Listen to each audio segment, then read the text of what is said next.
Et ce tout petit point-là, c'est ce qui reste et que nous voulons qu'il fasse pour nous. Mais nos intentions sont tellement focalisées sur le petit point au point où on oublie le grand qu'il a fait. Et ainsi, à cause de ce petit point, on est malheureux.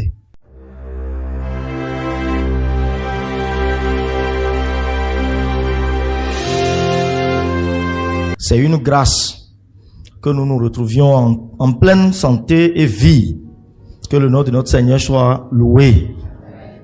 Et après avoir écouté Dieu à travers l'étude biblique, à travers la voix donc du groupe musical, de la chorale et tout ce que Dieu t'a dit, il est temps maintenant d'écouter Dieu à travers sa parole. Alléluia. Et cette parole se trouve dans le Psaume chapitre 67. Psaume chapitre 67, du premier verset au 8e verset aussi, qui est la fin de ce psaume-là. Alléluia. Le thème de notre message est le suivant. Quand Dieu fait briller sa face sur nous. Alléluia.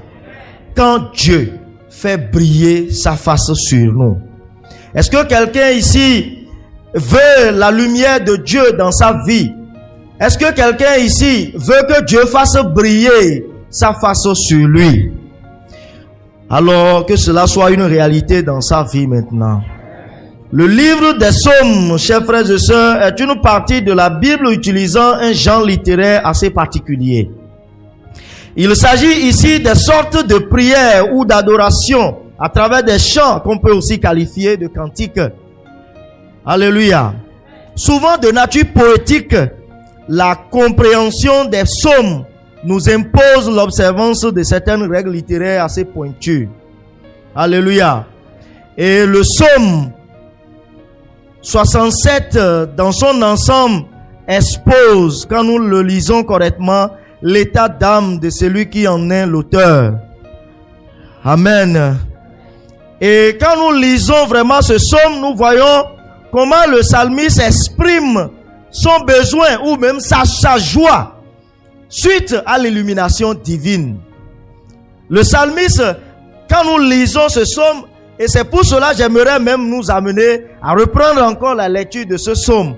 Surtout, nous allons lire les 2 premiers versets et nous irons lire les 2 derniers versets. Cela va nous amener à bien comprendre les centres d'intérêt qui se situent dans ce psaume-là et qui nous amènent à parler de l'illumination de Dieu pour une vie humaine.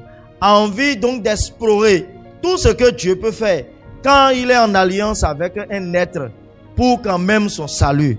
Alléluia. Reprenons par exemple la lecture des 2 premiers versets. Là, on nous dit que Dieu nous accorde sa grâce et qu'il nous bénisse. Qu'il fasse briller sur nous sa face. Alléluia. Afin que l'on connaisse sur la terre ta voix et parmi toutes les nations ton salut. Vous voyez que Dieu nous accorde sa grâce. Et dans d'autres versions, c'est dit que Dieu ait pitié de nous. Alléluia. Celui qui a pitié de quelqu'un, c'est celui qui accorde sa grâce à quelqu'un. Et quand il continue, il dit que Dieu nous bénisse. Et par la suite, il va utiliser alors une locution en disant quoi? Afin que.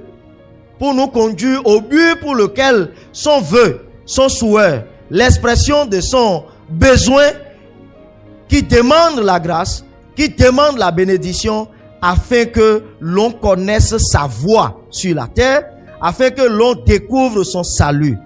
Et nous voyons que cela, c'est comme une demande. Quand nous lisons ces 2 premiers versets, nous voyons surtout au niveau du 2e verset que nous pouvons considérer comme un vers de poésie. Nous voyons que là, il s'agit d'une demande.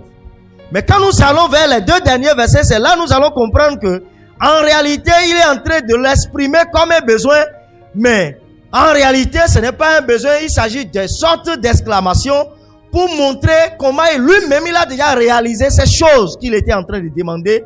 Et certainement, il est en train d'avoir une posture de celui qui demande cela pour les autres humains sur la terre.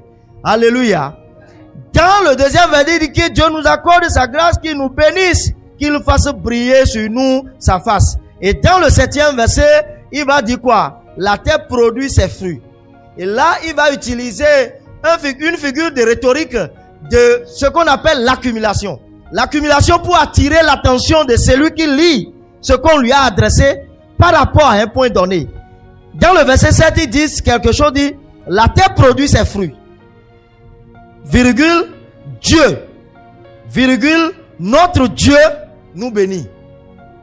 Une déclaration. Et le 8e verset nous dit quoi? Dieu nous bénit encore. Et par la suite, il dit, et toute la terre, toutes les extrémités de la terre le craignent. Quand nous mettons ensemble ces versets, nous allons comprendre par la suite ce qui se passe au milieu. Les peuples le louent, les peuples l'adorent, le célèbrent et toute autre chose. Bien-aimés, chers frères et sœurs, et c'est pour cela que je voudrais simplement nous dire que mon message sera subdivisé en 3 points. En 3 points. Le premier point est en alliance directe avec le thème. Quand Dieu fait briller sa face sur nous, premier point, nous réalisons sa grâce dans notre vie. Voilà. Quand Dieu fait briller sur nous sa face, dans cet état d'esprit, dans un premier point, nous réalisons sa grâce dans notre vie. Alléluia. Et le deuxième point, nous réalisons ses bénédictions dans notre vie. Et le troisième point, nous réalisons son salut dans notre vie. Et en réalisant son salut dans notre vie, ce qui nous plonge dans les louanges à lui, dans les adorations à lui. Alléluia. Et j'espère que tous ici, nous sommes des gens qui ont reconnu le salut que Dieu nous donne à travers Jésus-Christ. C'est pourquoi en ce dimanche 6 octobre, nous nous sommes regroupés ici pour faire quoi? Pour louer Dieu, pour adorer Dieu. Ceux qui ne confessent pas la même foi avec nous, sont-ils avec nous actuellement? Ou bien tout au moins, est-ce qu'ils sont dans un temple quelconque actuellement en ce jour? Ça veut dire que quand nous sommes dans un état de reconnaissance du salut que Dieu nous donne, cela nous donne l'élan, l'énergie d'être dans la louange à Dieu, d'être dans l'adoration à Dieu. Et sans plus tarder, chers frères et sœurs, j'ai caricaturé et puis j'ai donné un aperçu bref sur ce que le psaume nous présente. Et sur ça, Dieu aimerait vraiment nous amener. Et donc, quand je vais commencer le développement, j'étais pris d'être dans un état d'esprit, dans un état de prière. Et l'Esprit de Dieu fera son œuvre dans ta vie. Alléluia. Quand nous voyons tout homme né dans ce monde a besoin à un certain moment de sa vie de la lumière de Dieu, afin de bien appréhender le fonctionnement de ce monde. Ainsi que le psalmiste qu'il a goûté et l'a forgé en guise de cantique et de louange que nous on est en train de sonder aujourd'hui. Alléluia.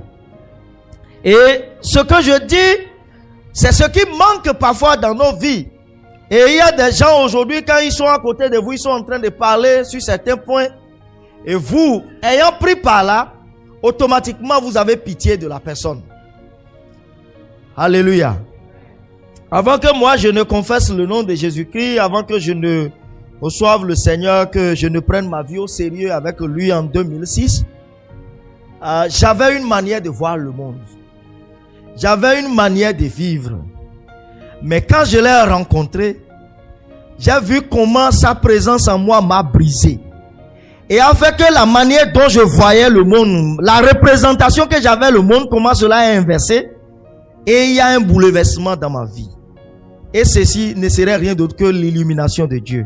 Quand Dieu fait briller sa face sur quelqu'un, quand Dieu essaie d'ouvrir les yeux de quelqu'un pour qu'il comprenne le fonctionnement de ce monde, la personne commence par voir combien de fois c'est une grâce. C'est une grâce que d'être vraiment sélectionné et comprendre cela. Et Jésus même à un moment donné, poussé par le Saint-Esprit, pouvait s'exclamer en disant ça. Pendant qu'il est en train de faire des débats avec ses disciples. Et il était en train d'aborder des sujets. À un moment donné, il va les abandonner pour dire, Père, je te rends grâce de ce que tu as caché ces choses aux yeux des grands de ce monde, mais que tu les as révélées aux petits. Alléluia. Quand Dieu fait briller sa face en nous, Le premier point, c'est que automatiquement, nous réalisons sa grâce. Et l'analyse minutieuse, comme je l'avais déjà montré, des 2 premiers versets révèlent le vœu de l'auteur quant à ce qui concerne la grâce et la bénédiction, l'illumination de Dieu dans les vies humaines. Quand Dieu nous permet d'entrer dans sa gloire, cela nous montre la grandeur de sa grâce dans notre vie. Et cela nous met dans une position de dire, mais, oh là là.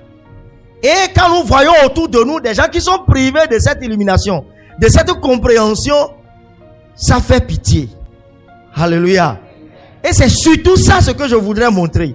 Si le psalmiste ici a commencé son truc en disant que Dieu fasse briller sur nous sa face. Et plus loin, quand nous prenons le psaume 80, le verset 6 par exemple, nous allons voir exactement les mêmes propos là-bas. Psaume 80, verset 8, je pense. Psaume 80, le verset 8. Oui. Est-ce que quelqu'un voit ça avec moi? Dieu des armées. Alléluia. Fais-nous revenir. Et par la suite, encore en exclamation, il dit, fais briller ta face et nous serons sauvés. Et vous allez voir que faire briller sa face s'accompagne encore avec un mot là. Hein. Le verbe comment? Duquel est dérivé le nom salut. Alléluia. Est-ce que quelqu'un a l'illumination divine dans sa vie? En ce tout début de ce dernier trimestre, peut-être que tu as erré pendant tout ce temps dans l'année. Ou bien tu as déposé des choses au pied de la croix que tu es en train de demander, que tu n'as pas obtenu jusqu'en ce jour. Et pendant que le Seigneur a permis que nous commencions ce dernier voyage donc de l'année à travers le dernier trimestre, il vient à point nommé te parler à partir donc de son illumination. J'ai pris que son règne vienne dans ta vie. Et comme le psalmiste est en train de le souhaiter en disant que Dieu ait pitié de nous, qu'il fasse briller sa face sur nous, que Dieu ait pitié de toi maintenant. Et pendant que je suis en train de prêcher, que sa grâce t'accorde d'avoir son illumination par rapport à un domaine pointu de ta vie. Ainsi tu vas reconnaître, reconsidérer ta position. Et peut-être ce que tu demandes, tu vas comprendre qu'en réalité ce n'était pas ça que tu allais demander, mais c'est du moins telle et telle autre chose que tu allais demander. Qu'il en soit ainsi dans la vie de quelqu'un et que Dieu fasse rayonner sa face vraiment dans la vie de quelqu'un.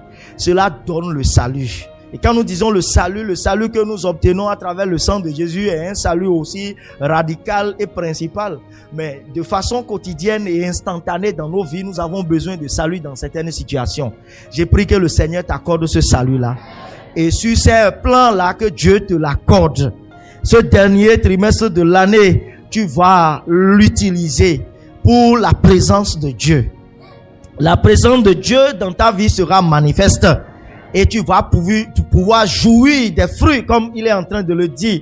Le deuxième point, la bénédiction de Dieu. Quand Dieu fait briller sa face sur la vie de quelqu'un, sa face dans la vie d'un humain, l'humain réalise automatiquement la bénédiction de Dieu dans sa vie. Alléluia. Paul pouvait dire, et en toutes choses, mener ou bien poser des actions de grâce. Et c'est profond ce mot. Quand nous ne vivons pas dans la gratitude, dans la reconnaissance, c'est que nous sommes malheureux. Et parfois cela à cause de notre aveuglement. Parce que nous vivons peut-être dans le tâtonnement, dans les ténèbres, qui fait que nous souhaitons des choses à avoir. Ce qui fait que nous n'arrivons même plus à réaliser que nous avons des choses. Alléluia. Je me rappelle quand j'étais en train de faire les cours de Minifa, mon formateur qui est mon pasteur principal ici, nous avait fait une image là et il fait comme ça. Il prend le papier et il nous montre ça pour dire qu'est-ce que vous voyez? Est-ce que vous voyez quelque chose ici avec moi? Qu'est-ce que vous voyez?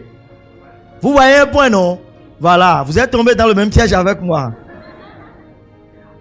Maintenant, ce qui est autour comme ça du papier, vous ne voyez pas ça là. Hein? Mais les yeux sont focalisés sur là. L'espace que vous voyez là, c'est ce que Dieu a déjà réalisé dans nos vies. Et ce tout petit point là, c'est ce qui reste, c'est que nous voulons qu'il fasse pour nous.